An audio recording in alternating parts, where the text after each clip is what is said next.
Na aula de hoje, eu vou apresentar para vocês uma introdução à teoria de sistemas não lineares. Mas antes de entrarmos neste conteúdo novo, gostaria de fazer uma breve revisão sobre os sistemas lineares tradicionais. Aqui temos um diagrama de blocos, que representa um sistema linear qualquer, onde U de t é seu sinal de entrada e Y de t é seu sinal de saída. Existem diversas maneiras de representar um sistema linear. E, dentre estes métodos, os mais utilizados e conhecidos é, primeiramente, a representação no espaço de estados e a representação por função de transferência. A representação no espaço de estados se dá da seguinte maneira. Aqui temos um vetor de estados x, U significa o vetor de entradas e Y o vetor de saídas do sistema. A, B, C e D são matrizes de dimensões apropriadas. E aqui eu estou deixando de forma implícita a dependência temporal das variáveis. Outra forma de tratar sistemas lineares é através de funções de transferência no domínio da transformada de Laplace, em relação à variável complexa S. A representação por função de transferência se dá da seguinte maneira. A transformada de Laplace do sinal de saída é uma função g de S, que representa a dinâmica do sistema, multiplicada pela transformada de Laplace do sinal de entrada. É importante que vocês notem que estas são duas maneiras diferentes de representar um mesmo sistema linear. Inclusive, se vocês possuem o espaço de estados definido pelas matrizes A, B, C e D, vocês podem sempre calcular a função de transferência equivalente desse sistema. E isso pode ser feito utilizando esta fórmula aqui indicada. Um conceito fundamental que eu gostaria de revisar aqui é a questão da estabilidade de sistemas lineares. Existem diversas definições de estabilidade, e a primeira que eu gostaria de destacar é a estabilidade interna, que refere-se à estabilidade de um sistema descrito no espaço de estados, onde possuímos uma representação de sua dinâmica interna.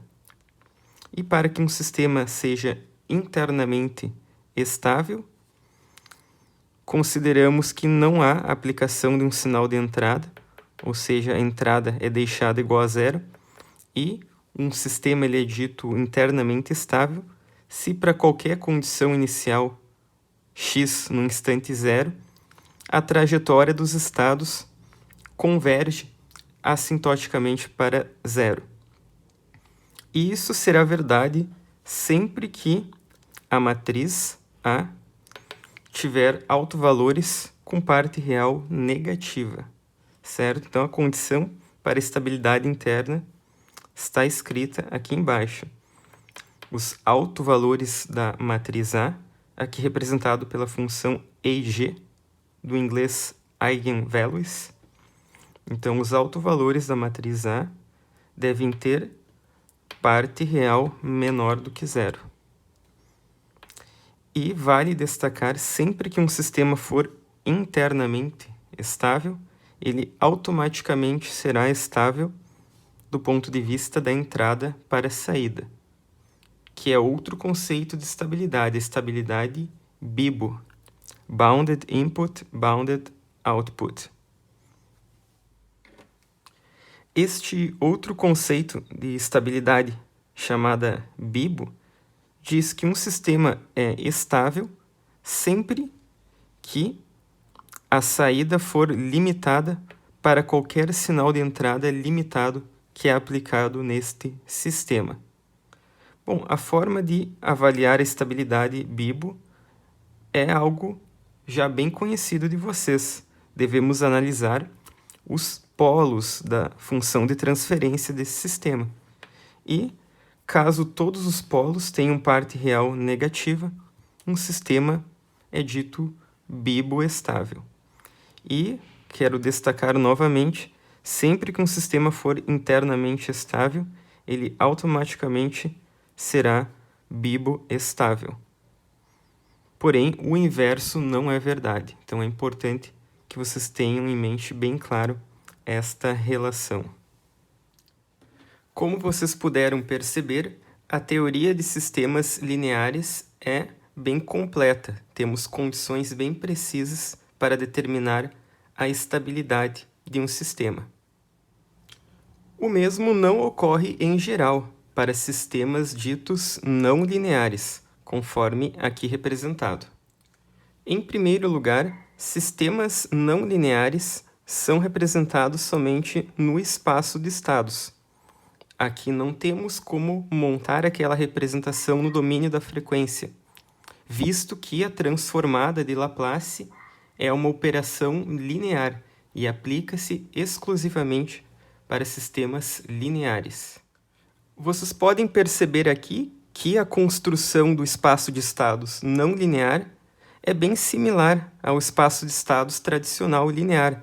Temos um vetor de entradas, U, um vetor de saídas, Y, e também um vetor de estados, X. A grande diferença aqui é a presença de funções possivelmente não lineares que definem tanto a derivada do estado quanto a saída do sistema. Lembrando que, no caso linear, estas funções estão restritas a estruturas lineares. Já aqui, no caso geral, f e g pode ser qualquer função. Por exemplo, pode ser alguma função que contenha relações trigonométricas, relações quadráticas, cúbicas, raiz quadrada, assim por diante. E agora eu faço uma pergunta para vocês, que é como determinar a estabilidade de um sistema não linear, descrito conforme aqui na folha. E para responder essa questão, vocês precisam conhecer a teoria de Lyapunov.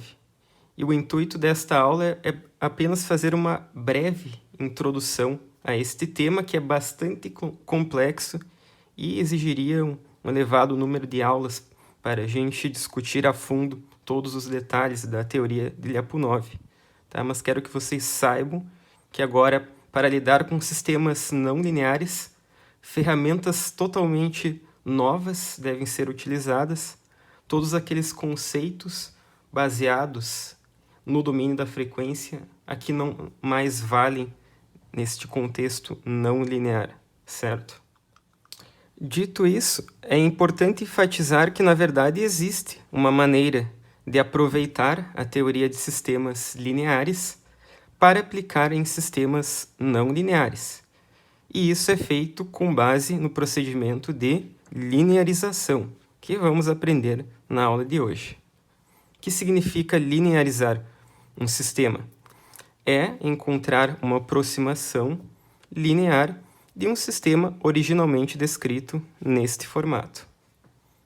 Mas antes de falarmos sobre linearização, vamos ver um rápido exemplo de um sistema não linear que é descrito neste formato. E este exemplo que eu vou mostrar para vocês é um pêndulo simples. Bom, aqui eu coloquei um esquemático deste sistema. Trata-se de um pêndulo com uma junta rotacional fixada, certo? Este pêndulo possui uma massa em sua ponta, uma massa m, e um comprimento L. O grau de liberdade deste sistema é o ângulo θ em relação à linha vertical. E o sinal de entrada aqui trata-se de um torque exercido neste pêndulo. E logo abaixo está colocada a equação diferencial que governa o movimento deste sistema. E esta equação diferencial é obtida a partir das leis da física, utilizando as propriedades mecânicas deste sistema. Aqui podemos notar a componente relativa à inércia, a componente relativa ao atrito e esta última componente refere-se à força gravitacional. E aqui eu quero que vocês olhem atentamente para esta função seno de θ. Então, aqui está a não linearidade deste sistema. Temos uma função trigonométrica que envolve um dos estados do sistema, que é o próprio θ. Então, antes de mais nada, vamos tentar agora reescrever esta equação diferencial no formato padrão de espaço de estados para sistemas não lineares. Bom, para colocar o sistema no espaço de estados, se faz necessário escolher quem é o vetor de estados x. E uma escolha razoável, neste caso, uma escolha que irá facilitar a nossa formulação, é conforme eu coloquei aqui. O primeiro estado do sistema é diretamente o ângulo θ. E o segundo estado é a derivada de θ, ou seja, a velocidade angular do pêndulo. Essa organização do vetor de estados é o que geralmente se faz para sistemas mecânicos. Para cada grau de liberdade daquele sistema mecânico, atribuímos um estado e também atribuímos estados adicionais para cada derivada dos graus de liberdade. Essa escolha é válida porque, em geral, os sistemas mecânicos são governados por equações diferenciais que, no máximo, envolvem as derivadas segundas dos graus de liberdade, conforme neste exemplo. É interessante também definirmos quem é o sinal de entrada e saída deste sistema. No caso, o sinal de entrada U é diretamente o torque aplicado neste pêndulo, e o sinal de saída, que é o sinal de interesse na nossa análise, estamos considerando que é o próprio θ, o ângulo do pêndulo. Bom, a partir de agora, a ideia é que a gente trabalhe apenas com as letras x, u e y. Então, o que eu vou fazer aqui é dizer que θ é x1 e θ ponto é x2.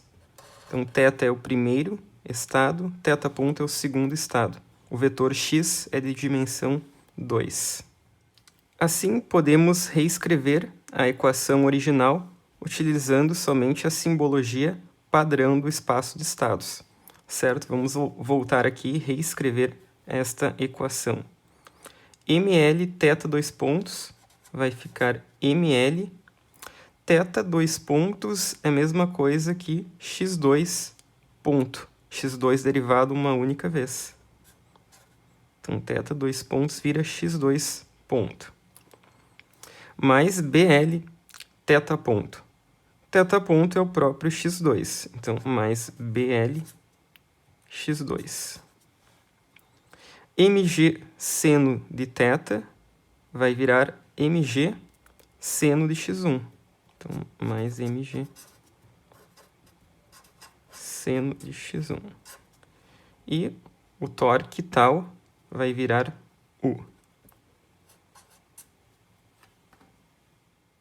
Bom, notem agora que precisamos isolar as derivadas de cada estado. Isolar a derivada de x1 e a derivada de x2.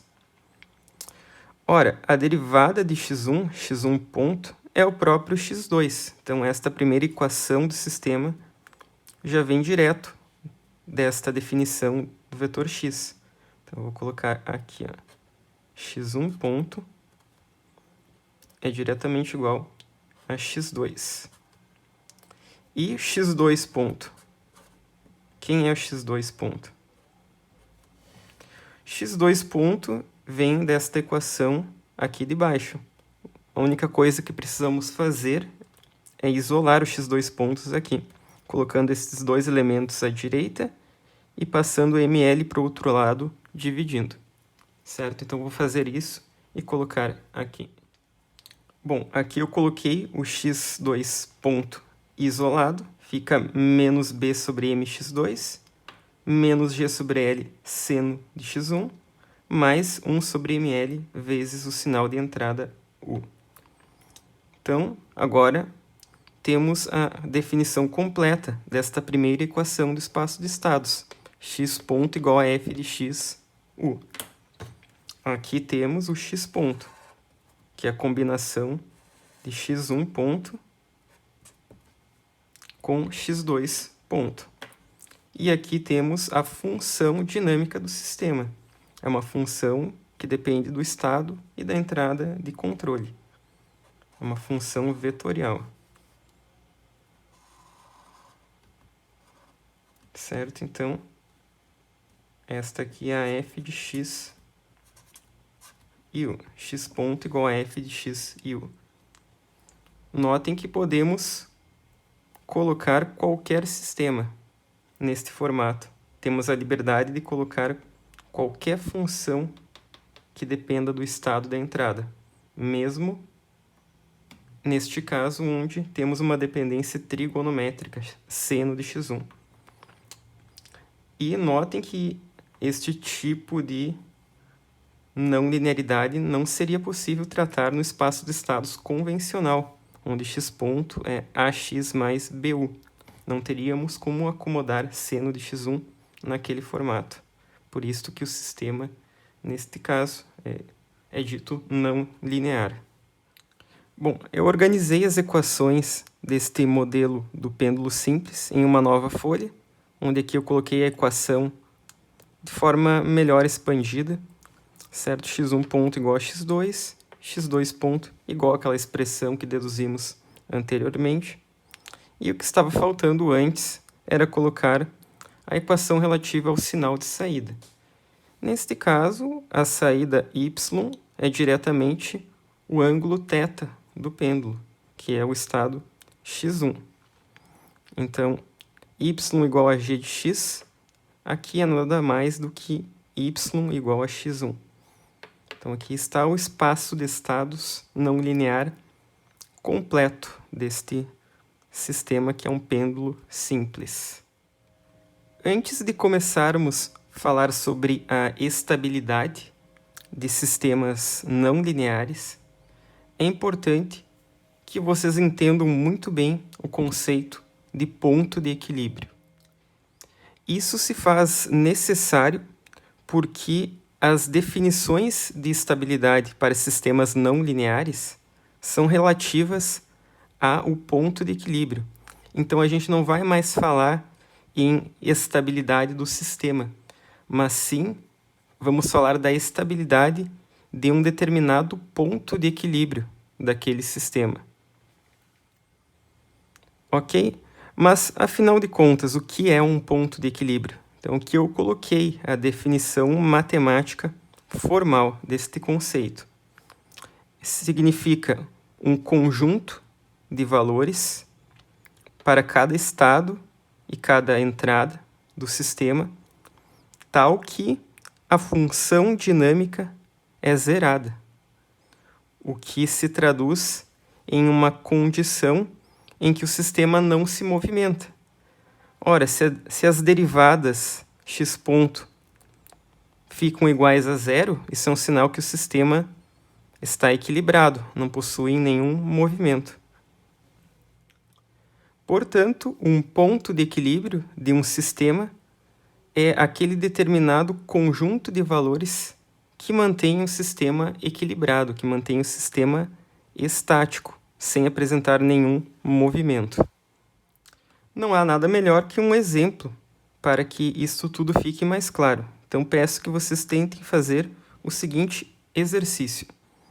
Quero que vocês determinem os pontos de equilíbrio do pêndulo simples, considerando que o torque é fixado em zero. O torque de equilíbrio é zero. E eu quero que vocês encontrem o estado, ou os estados de equilíbrio x barra, tal que esta condição seja satisfeita. Bom, antes de resolvermos este problema entrando a fundo na matemática, vamos tentar resolvê-lo de maneira puramente intuitiva, imaginando como seria o movimento deste pêndulo simples.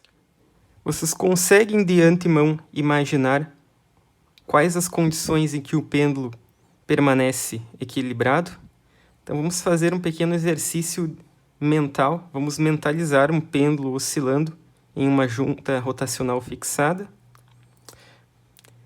Então, considerando que este pêndulo possui atrito, no momento que a gente larga o pêndulo, ele vai oscilar, e com o passar do tempo ele vai convergir para esta posição θ igual a zero. Então, esta posição angular com o pêndulo para baixo, que estou chamando de θ igual a zero, é um ponto de equilíbrio deste sistema. No momento que o sistema se encontra nesta condição, ele permanece assim para todo o tempo futuro. O sistema ele não se mexe. Será que esta posição angular é a única em que o pêndulo fica equilibrado? Se vocês pensarem bem, vão chegar à conclusão que não, esta não é a única condição em que o pêndulo fica equilibrado. Pois se rotacionarmos o pêndulo 180 graus para cima, teremos um novo ponto de equilíbrio. Se vocês pegarem um pêndulo simples e colocar este pêndulo exatamente 180 graus, alinhado com o vetor de gravidade, este pêndulo ele vai permanecer estático, não irá se mover para todo o tempo futuro.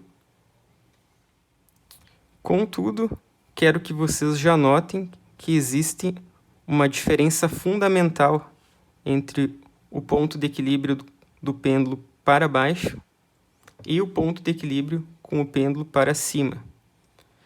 A diferença é que este ponto de equilíbrio com o pêndulo para cima é um ponto de equilíbrio instável, pois qualquer desvio que houver de 180 graus, o pêndulo ele vai tender a cair, ou para um lado ou para o outro.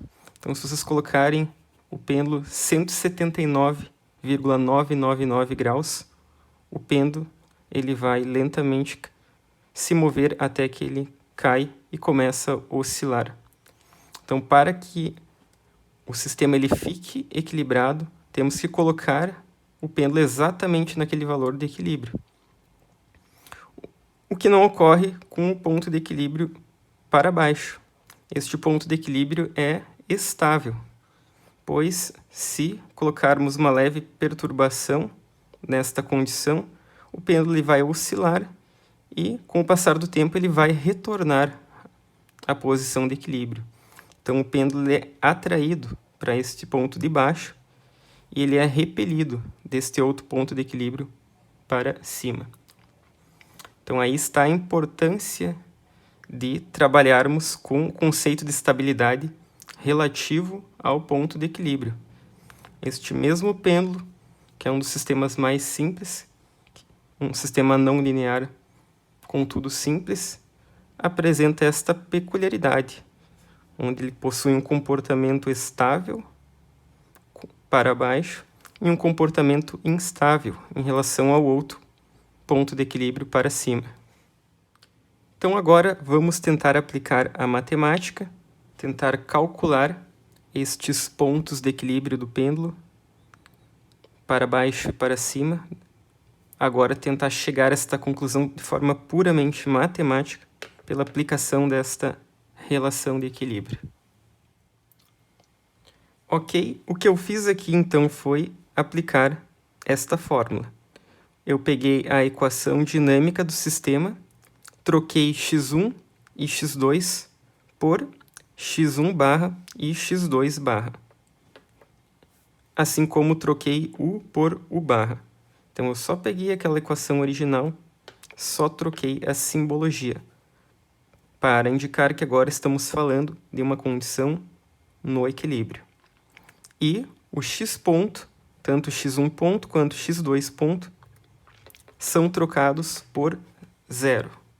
Então, o que precisamos fazer agora é solucionar este conjunto de equações. Um primeiro passo aqui é aplicar essa definição. A pedido do exemplo, queremos o ponto de equilíbrio para a entrada fixada em zero. Então, ponto de equilíbrio da entrada, vamos fazer igual a zero.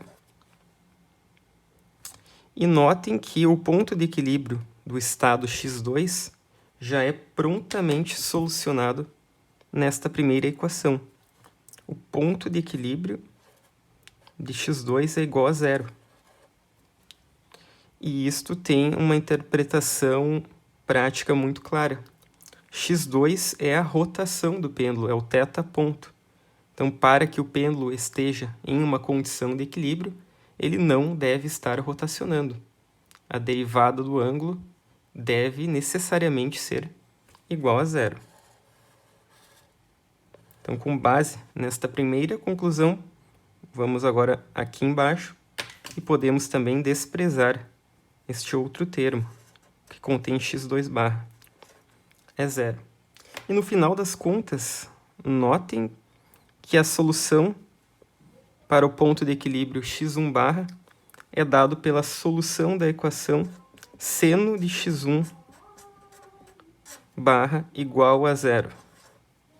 Então, os pontos de equilíbrio deste sistema são as soluções desta equação. São os ângulos que zeram a função seno. Então, tentem pensar quais são os ângulos que zeram a função seno. Bom, a solução para este problema está colocada aqui.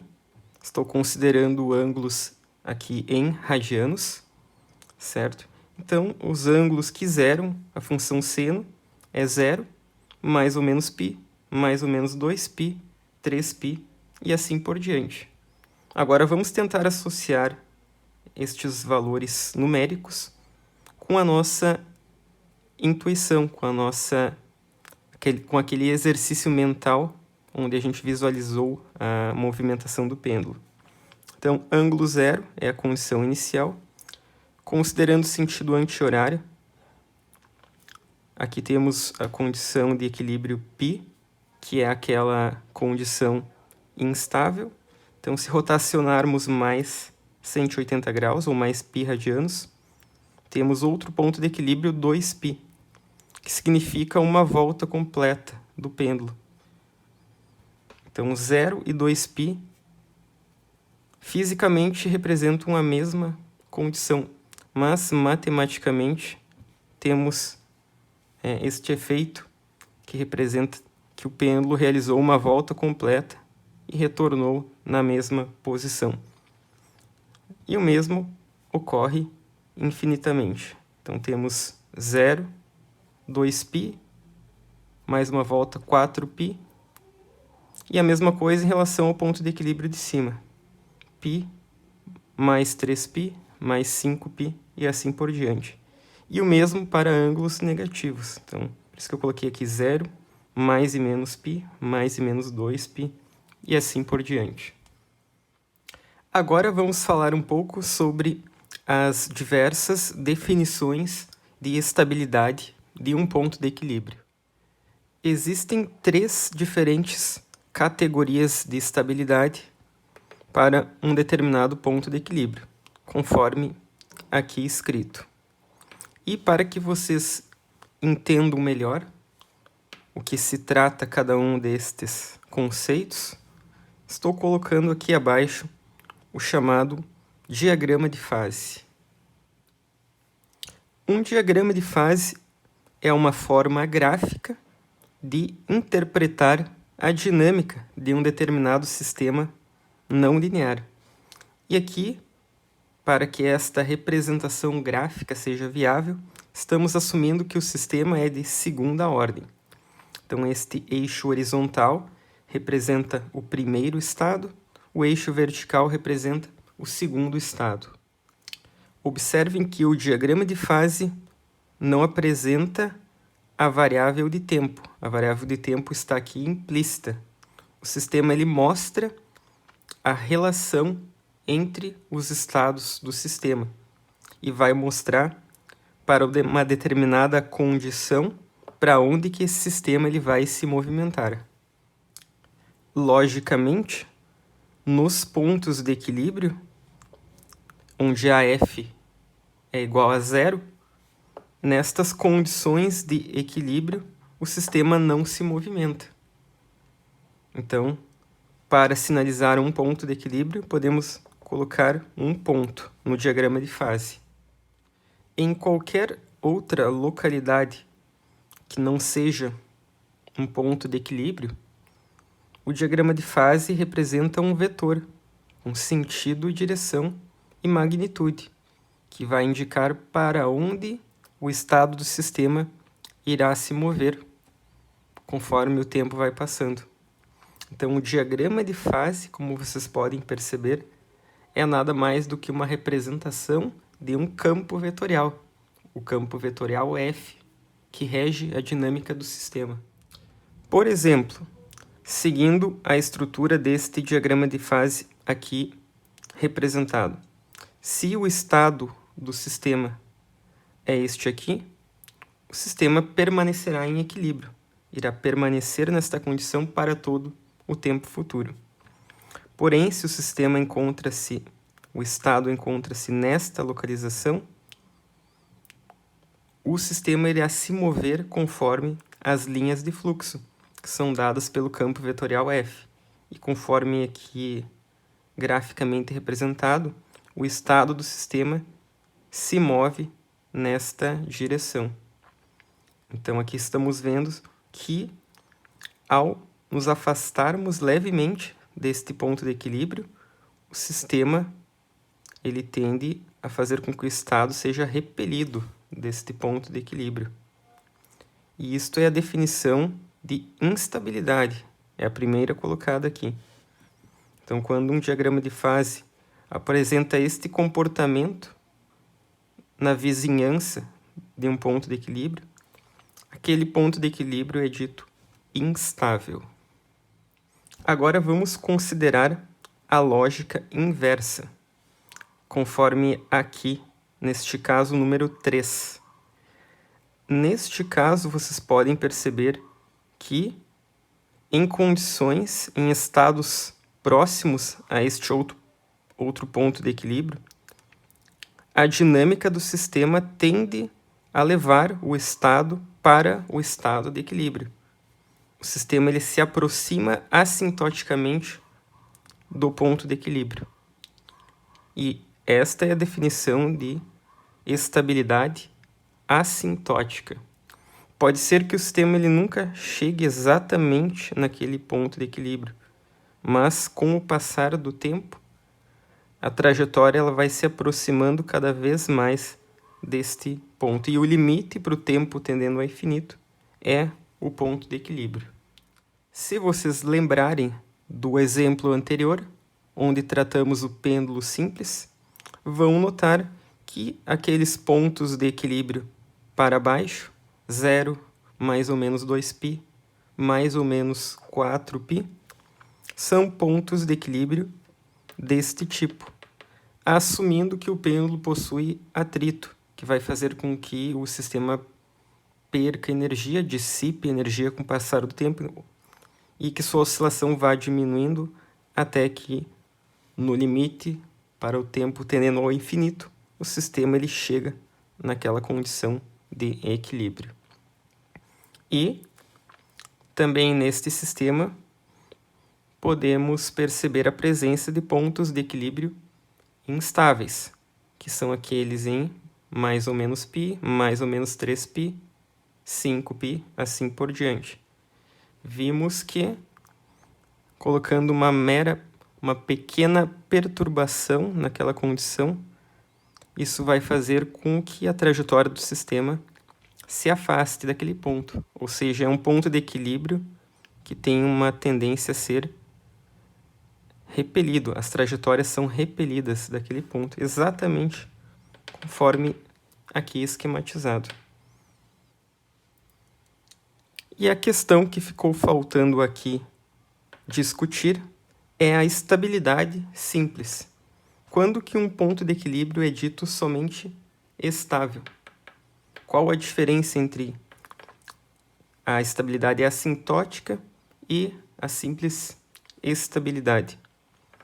Então, para entender o que significa ser estável, quero que vocês observem este outro ponto de equilíbrio aqui esquematizado. E aqui notem que na vizinhança deste ponto de equilíbrio, o estado ele fica orbitando o ponto de equilíbrio. Então a trajetória na vizinhança daquele ponto ela é limitada, porém ela não retorna assintoticamente ao ponto.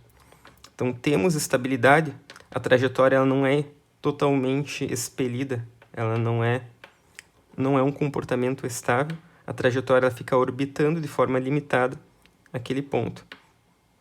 Então é mais ou menos conforme aqui representado neste esquemático.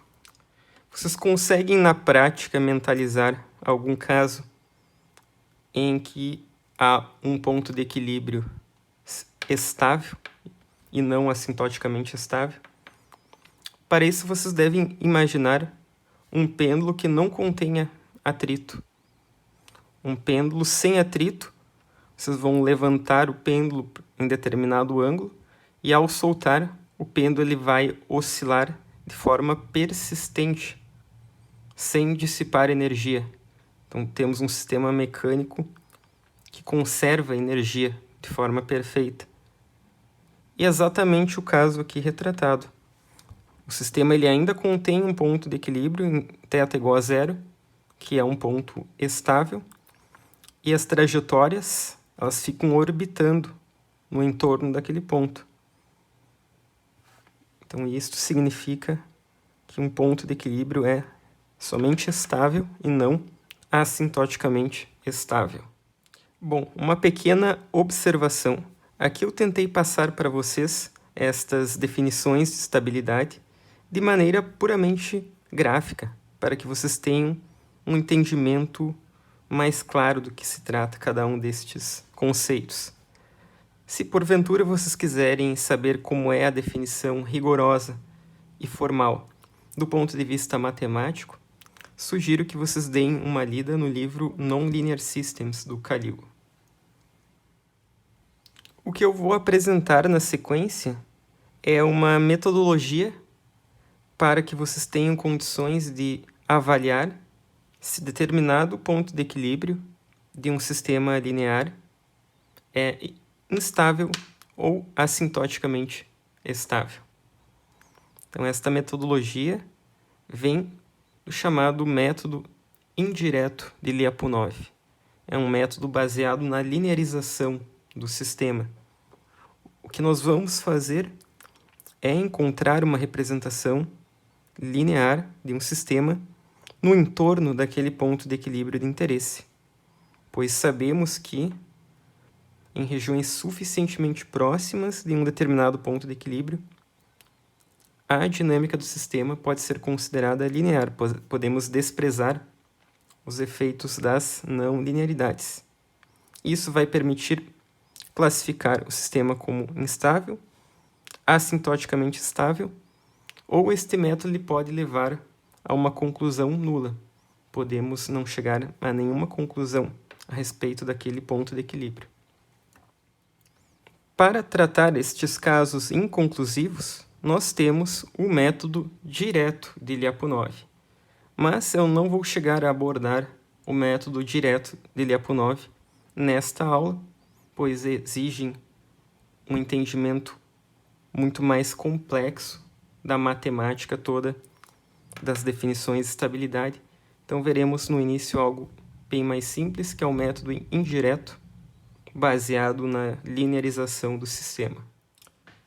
A operação de linearização consiste em determinar um sistema linear que aproxima a dinâmica de um sistema não linear em um determinado ponto de equilíbrio. Então, aqui temos um diagrama de fase para servir como exemplo. Vamos supor que este sistema aqui exemplificado apresente um ponto de equilíbrio, colocado em preto aqui nesta localidade.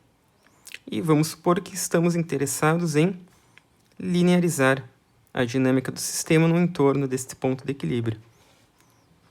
O que significa linearizar? Significa que vamos encontrar uma representação dinâmica em regiões próximas, em vizinhanças deste ponto de equilíbrio. Notem que as coordenadas do sistema linearizado apresentam sua origem coincidindo com o ponto de equilíbrio. Então, antes de linearizarmos, temos que fazer esta troca de coordenadas.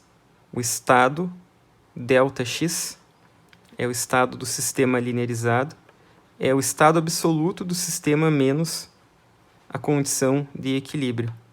Isso é muito importante, pois o sistema linearizado ele vai mostrar a dinâmica em relação ao ponto de equilíbrio, que não necessariamente é igual a zero, não é a mesma origem do sistema original. É como aquele caso do pêndulo. Nós tínhamos, claro, um ponto de equilíbrio θ igual a zero, mas pode ser que estamos interessados em estudar o comportamento do sistema naquele outro ponto de equilíbrio, em π. Portanto, se fizermos uma linearização para o ponto de equilíbrio θ igual a π, o sistema linearizado apresenta coordenadas deslocadas, conforme aqui indicado. O mesmo é válido caso o sistema tenha um determinado valor de equilíbrio em sua entrada. Quando fazemos a linearização, a entrada do sistema linearizado é a diferença entre a entrada absoluta e a entrada de equilíbrio. E o mesmo conceito vale para o sinal de saída. Lembrando aqui que x barra e u barra devem satisfazer a relação de equilíbrio, só faz sentido linearizarmos o sistema em um ponto de equilíbrio. Então, nunca vamos linearizar em um determinado ponto que não é um equilíbrio do sistema. Agora eu pergunto para vocês como sair das funções não lineares originais f e g e chegar na representação linearizada do sistema, que contém matrizes A, B, C e D, que definem um sistema linear no espaço de estados. Então a pergunta é, a partir de f e g e a partir da escolha de determinado ponto de equilíbrio, como calcular as matrizes A, B, C e D do sistema linearizado. A resposta para esta questão está baseada na expansão de uma função qualquer em série de Taylor. Aqui embaixo eu coloquei a expansão em série de Taylor da função f de xu. Como é que fica a expansão? Bom, primeiramente, para realizar uma expansão, temos que escolher um ponto de referência. E o ponto de referência aqui é o ponto de equilíbrio do sistema, x barra e u barra. Então, esta série de Taylor é feita em relação ao ponto de equilíbrio. Então, a primeira componente da série de Taylor é a função avaliada naquele ponto. É a f de x barra e u barra, que claramente é igual a zero, pois para linearizarmos temos que escolher um ponto de equilíbrio, e todo ponto de equilíbrio satisfaz essa relação. Quais são os próximos termos, os termos de primeira ordem? Para uma função que possui dois argumentos de entrada, temos dois termos de primeira ordem. Bom, primeiramente, o termo relativo a x, como é que fica? Aqui temos a derivada parcial da função f em relação a x, avaliada no equilíbrio. Então, vocês devem fazer a derivada parcial de f em relação a x, depois substituir x por x barra e u por u barra. Isso vai resultar uma matriz, que é o que chamamos de matriz A do sistema linearizado. E esta matriz, ela multiplica a diferença entre o estado absoluto e o estado de referência, que é o estado de equilíbrio, ou seja, o ΔX que definimos aqui.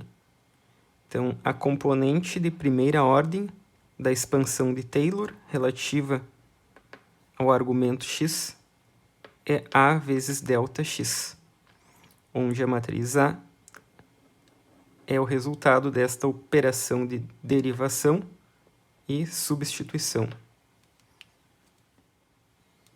Algo similar é feito na componente de primeira ordem relativa ao argumento U, a entrada de controle.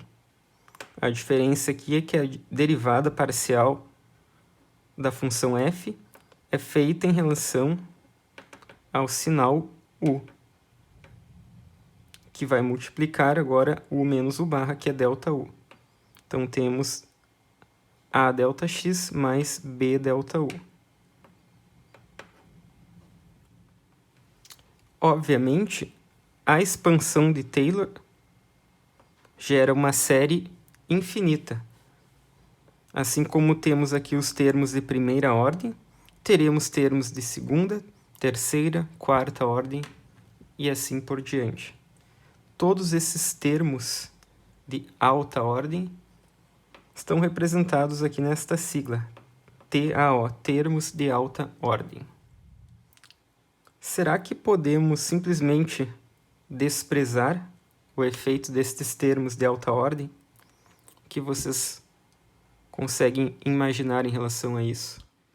Lembrem que o procedimento de linearização visa obter uma representação do sistema no entorno de um ponto de equilíbrio. E este no entorno que eu me refiro é uma vizinhança muito próxima daquele ponto.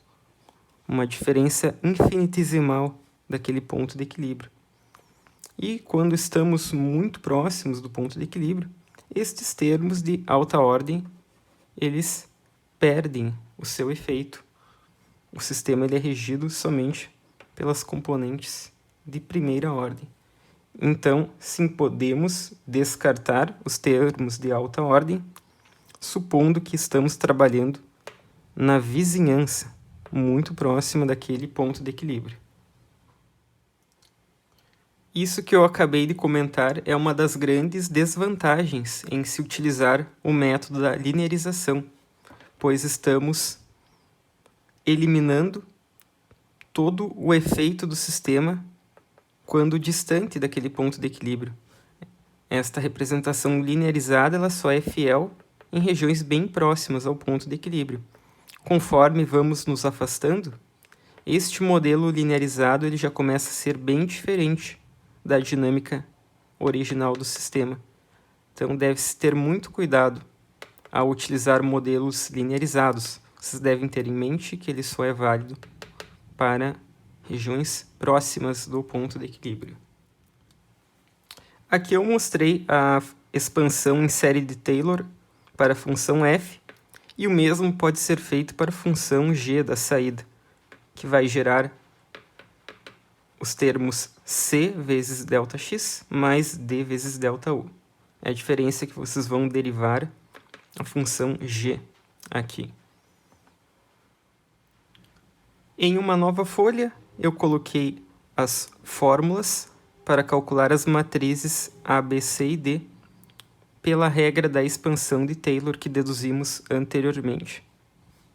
Então, lembrando, a matriz A é a derivada da função f em relação a x, e depois devemos substituir o resultado, substituir x por x barra e u por u barra.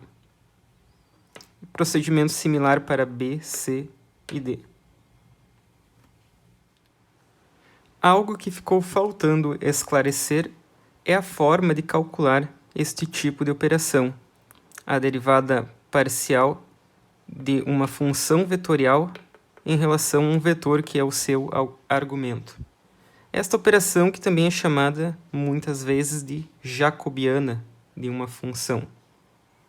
E a maneira de realizar este cálculo é conforme aqui esquematizado. Notem que o resultado desta operação é uma matriz, onde as colunas desta matriz indicam em relação a qual variável vocês estão derivando.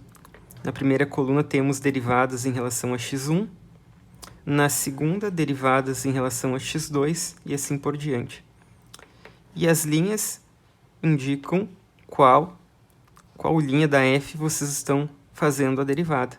Primeira linha deriva-se f1, segunda linha deriva-se f2 e assim por diante. Depois vamos trabalhar esta operação naquele exemplo do pêndulo, onde tudo vai ficar mais claro. Com base na linearização do sistema, mais especificamente a matriz A, vocês têm condições de caracterizar a estabilidade daquele ponto de equilíbrio. Para isso, vocês podem utilizar o teorema aqui mostrado nesta folha. Este teorema diz o seguinte: se todos os autovalores da matriz A contêm parte real negativa, então aquele ponto em que o sistema foi linearizado trata-se de um ponto assintoticamente estável. Já se a matriz A possui ao menos um autovalor com parte real positiva, isto caracteriza que aquele ponto em que o sistema foi linearizado é um ponto de equilíbrio instável. Por fim, em outros casos, onde a matriz A contém autovalores não positivos, ou seja, autovalores com parte real menor ou igual a zero, e com ao menos um autovalor com parte real zero, nestes casos, nada se conclui. Não temos como afirmar nada sobre a estabilidade daquele ponto de equilíbrio. Pode ser que ele seja assintoticamente estável, pode ser instável ou simplesmente estável. Não temos como saber a partir do método da linearização.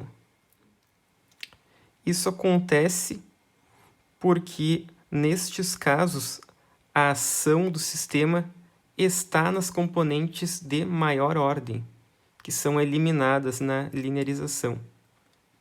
E para tratar estes casos, vocês devem necessariamente recorrer ao método direto de Lyapunov, que não vamos tratar por enquanto nas nossas aulas. Bom, agora eu vou passar um exercício para vocês resolverem. O exercício é o seguinte: quero que vocês linearizem o sistema do pêndulo simples, conforme estas equações que anteriormente organizamos. E esta linearização deve ser feita em relação a dois pontos de equilíbrio diferentes. Primeiramente, item A, em relação ao equilíbrio x1 igual a zero, x2 igual a zero e u igual a zero. E no caso B, x1 de equilíbrio é igual a π, é aquele caso em que o pêndulo está para cima, meia volta para cima, x2 de equilíbrio igual a zero e u de equilíbrio igual a zero. E vocês vão encontrar linearizações diferentes, obviamente, em cada um desses casos. Eu quero que vocês avaliem a estabilidade em cada um destes itens. Avaliar a estabilidade de cada um destes pontos de equilíbrio. Então agora peço que vocês pausem o vídeo, tentem resolver por conta própria e depois sim assistam a sequência do vídeo que mostra a solução para este problema. Bom, vamos lá, podemos resolver agora o problema juntamente. Aqui eu já indiquei as equações do sistema, deixando claro quem é F1 e quem é a F2. E abaixo eu já coloquei a fórmula para calcular a matriz A, seguindo aquela regra de derivação que vimos anteriormente. Então, o primeiro passo, realizar estas derivadas parciais e depois realizar a substituição em relação ao ponto de equilíbrio. Ok? Então, vamos calcular este primeiro termo, derivada da F1 em relação a x1.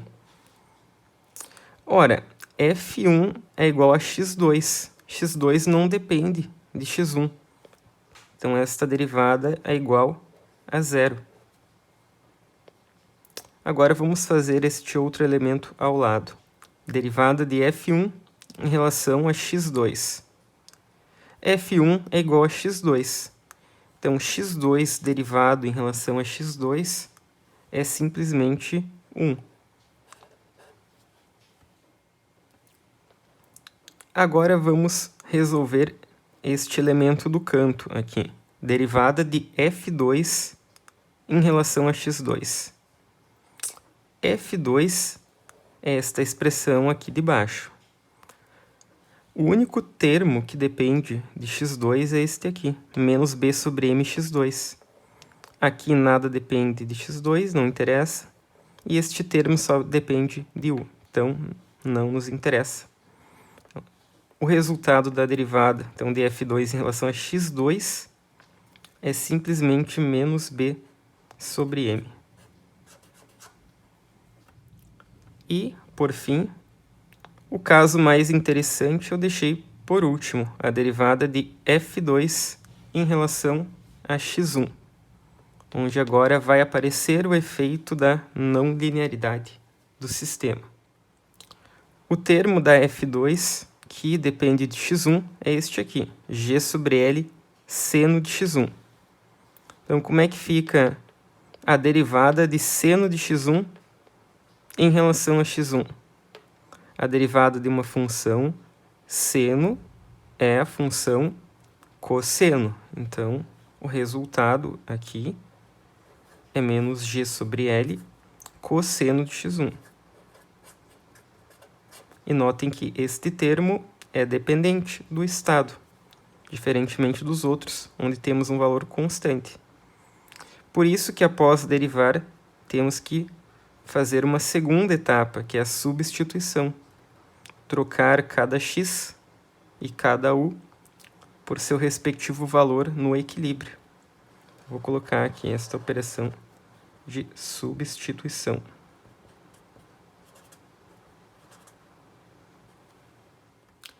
Vamos lembrar que este exercício solicitou a linearização em dois diferentes pontos de equilíbrio. No caso A, o x1 de equilíbrio é zero, e no caso B, x1 de equilíbrio é igual a π. Então, no caso A, devemos avaliar essa matriz para x1 igual a zero, e no caso B, avaliamos x1 em π. E, portanto, teremos matriz A diferente no caso A e no caso B. Vamos tentar calcular o valor final desta matriz. Vamos lembrar apenas que cosseno de zero é igual a 1, certo? E cosseno de π é igual a menos 1. Então, com base nestas propriedades, vamos determinar como é que fica a matriz A, os itens A e B. Bom, a resposta final é a seguinte. No item A, este termo cosseno de x1 vira 1. Então, a matriz A do sistema linearizado é 0, 1, menos g sobre L, menos b sobre m. No caso B, o que muda é que cosseno de π vira menos 1. Então, vai trocar o sinal deste coeficiente. Fica 0, 1, g sobre L positivo e menos b sobre m neste último termo. Bom, para finalizar, vamos fazer a matriz B que ficou faltando. E neste caso, como o sistema não tem nenhuma não linearidade que envolve o sinal de controle, a matriz B é bem fácil de determinar. De qualquer forma, eu vou aplicar a fórmula geral com as derivadas parciais. Então, a B tem esta dimensão, onde aqui temos derivada de F1 em relação à entrada, e abaixo a derivada de F2 em relação à entrada. Então, vamos olhar aqui em cima. F1 não possui nenhuma dependência da entrada, então esta derivada é igual a zero. Já F2 possui sim uma dependência linear com a entrada, e portanto o termo que vem aqui é justamente o coeficiente que multiplica essa entrada, 1 sobre ml. E esta mesma matriz B vale para o sistema linearizado, tanto no caso A quanto no caso B. Então, não muda a matriz B do sistema linearizado para estes diferentes pontos de equilíbrio. As matrizes relativas à equação de saída também são muito simples. Então, faltou colocar aqui até a saída do sistema é x1. Então, podemos fazer diretamente quando a equação é linear, a construção do espaço de estados é conforme é feito tradicionalmente para sistemas lineares. A matriz C, neste caso, é simplesmente 1 e 0. Então, 1, pois temos a dependência de x1, e 0, pois não temos nenhuma dependência de x2 na saída. E a matriz D é igual a 0, pois a saída não depende do sinal de entrada. Então, aqui está a linearização para ambos os pontos de equilíbrio solicitados. O que falta agora é avaliar a estabilidade de cada caso. E daí vocês têm que calcular os autovalores da matriz A, tanto para A quanto para B. Em uma nova folha, coloquei a matriz A em cada um dos pontos de equilíbrio. E para fazer esta análise de estabilidade, é conveniente assumir determinados valores numéricos para cada um destes coeficientes. Então, vamos assumir aqui os seguintes valores. G é o valor padrão da aceleração da gravidade.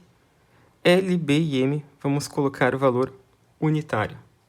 Com isso, vocês devem chegar nas seguintes matrizes numéricas. E agora é só calcular os autovalores. Vocês podem calcular manualmente ou utilizar alguma ferramenta computacional para fazer esta operação. Então, utilizando o MATLAB, eu calculei aqui os autovalores da matriz A em cada caso.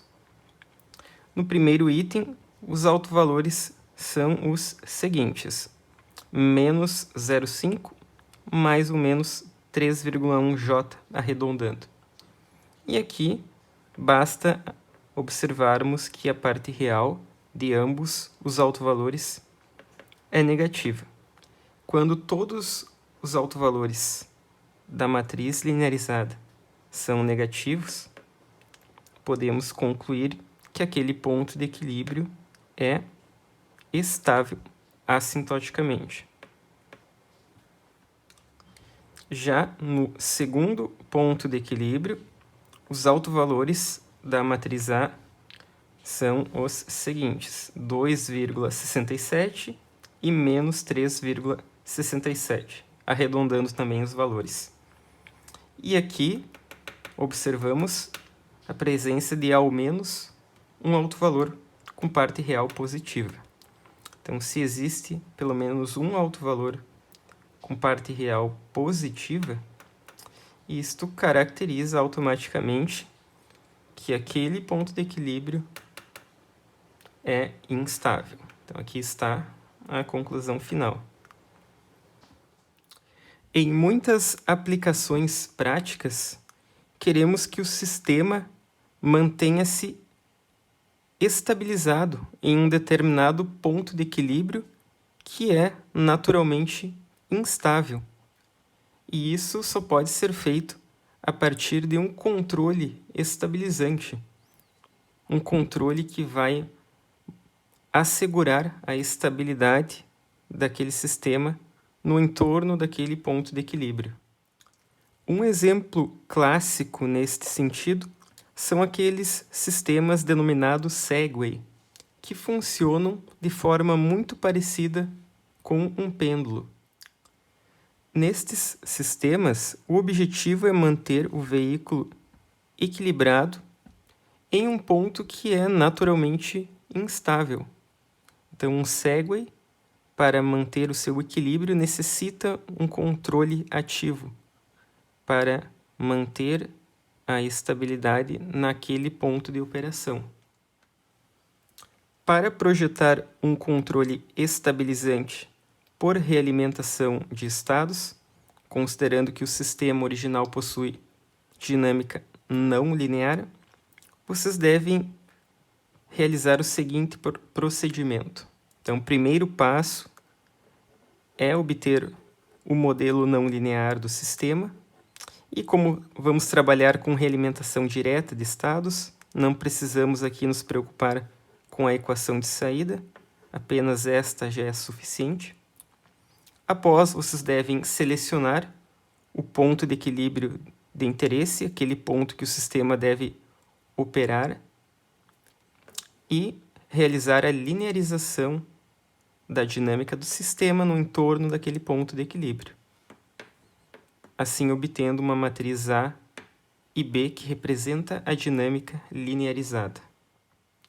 De posse das matrizes A e B, vocês podem projetar normalmente um controle por realimentação de estados, como se fosse feito para um sistema linear.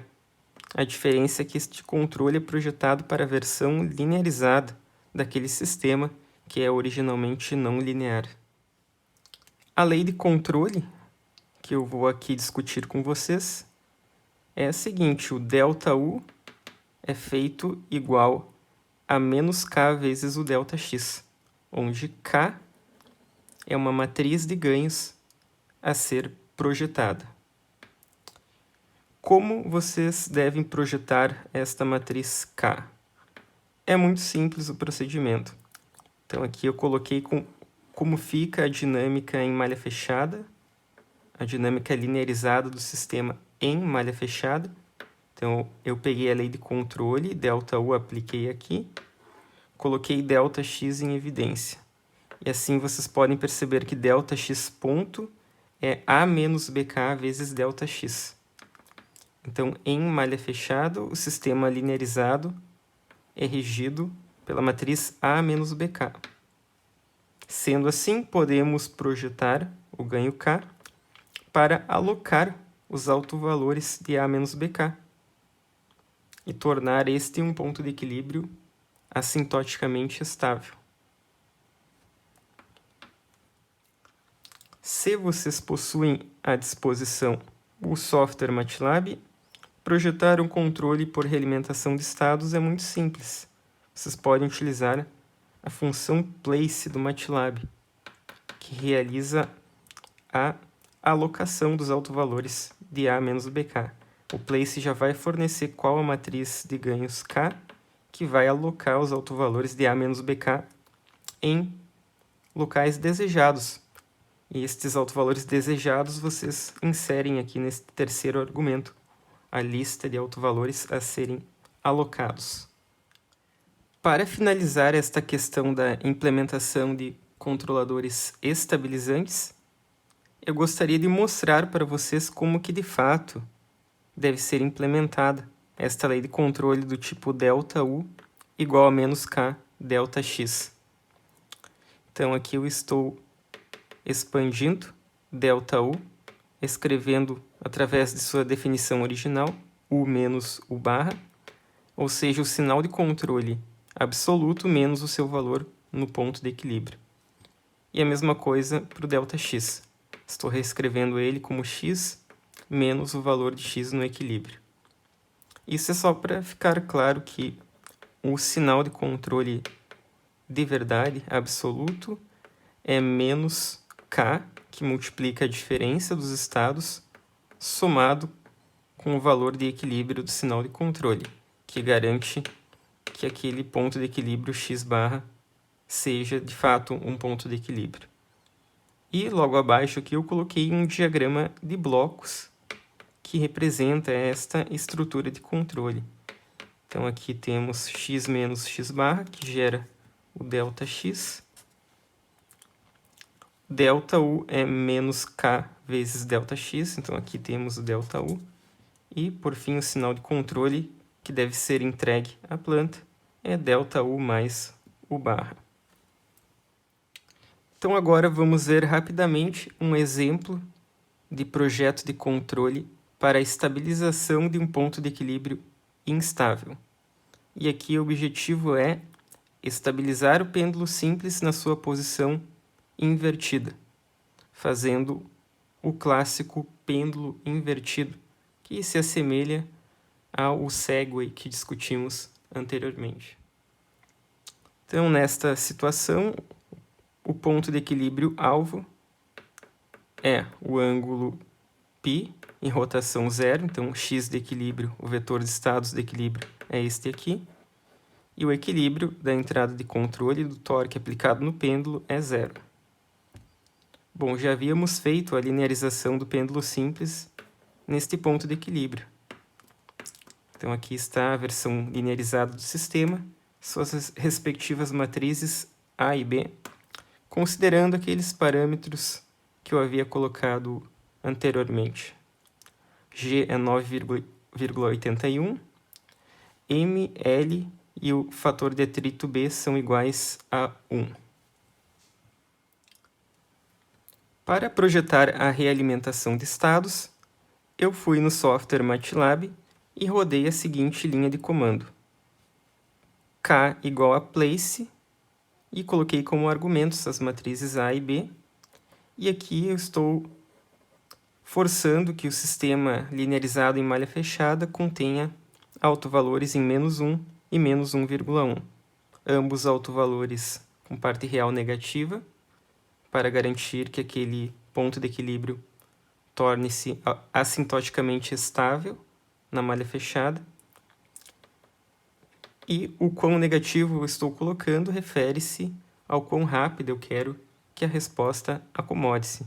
Se eu tivesse colocado -10 e -10,1, seria um sistema muito mais rápido.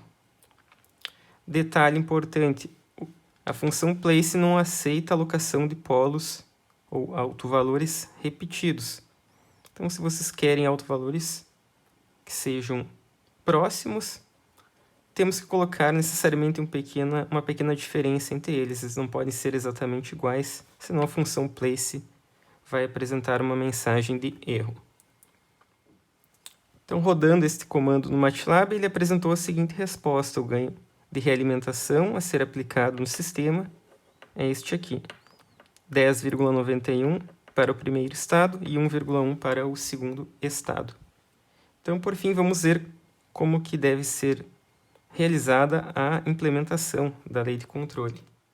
Bom, a lei de controle, em sua forma mais compacta, é ΔU igual a -K vezes ΔX, onde K são os parâmetros que acabamos de projetar, ΔX é o valor absoluto, o vetor de estados x do sistema, faltou colocar aqui, colocar no cantinho aqui, o vetor de estados é o θ e o θ ponto. Então, a realimentação é em relação a ΔX, que é x menos o x barra. Certo? ΔU é U menos U barra, só que U barra é igual a zero, então ΔU é igual a U neste caso. E distribuindo, então, o vetor K em relação a ΔX, podemos escrever a lei de controle desta forma. Menos 10,91, que multiplica θ menos π, menos 1,1 vezes a derivada de θ. Então, com a informação do ângulo e da rotação θ ponto deste pêndulo, podemos estabilizá-lo desta maneira. É importante que vocês tenham em mente que este controle foi projetado para a versão linearizada do sistema no entorno daquele ponto de equilíbrio. Então, a garantia teórica de estabilidade ela é válida para vizinhanças do ponto de equilíbrio, para regiões muito próximas daquela condição alvo. Em condições iniciais distantes do equilíbrio, não temos nenhuma garantia teórica de estabilidade. Para isso, nós teríamos que utilizar ferramentas mais avançadas que são baseadas no método direto de Lyapunov. Mas, por enquanto, com todo o ferramental que foi visto nesta aula, quero que vocês tenham de forma muito clara em mente que a garantia de estabilidade é local.